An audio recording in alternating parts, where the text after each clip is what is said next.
Владачките ВМРО ДПМН и Вреди прогнозираат распад на коалицијата предводена од ДУИ. Вчерашната оставка на Кренар Лога од сите партиски функции во Алијансата за албанците на Таравари.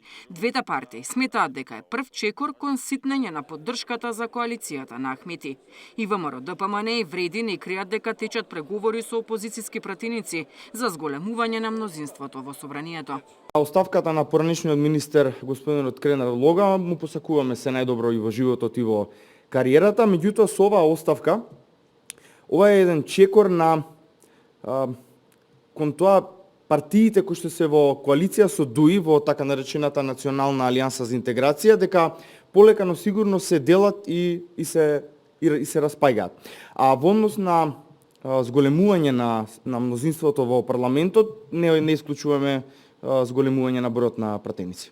Со повлекувањето на Кренар Лога по заменувањето на Мендух Тач, по паниката во ДУИ и троглавото молчење на Ахмети Таравари села веќе 8 дена, станува сосема јасно. Националната алијанса за интеграција повеќе не постои, велат и од Вреди.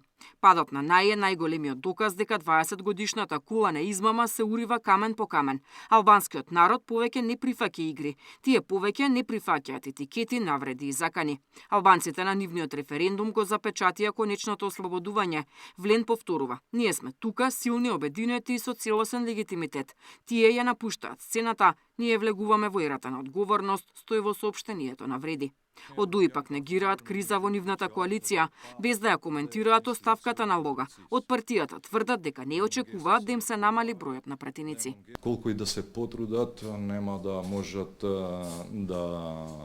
да имат Бадентерово мнозинство, имајќи предвид дека тие се вештачки во таа коалиција, едва ја обстојуваат, а секако дека уште од првиот ден и пред да се формира оваа влада без етнички легитимитет, тие секојдневно изјавија дека ете 1, 2, 3, 4 пратеници ќе преминуваат од опозицијата и ќе бидат дел од мнозинството, но ние сме сведоци дека се случи обратното.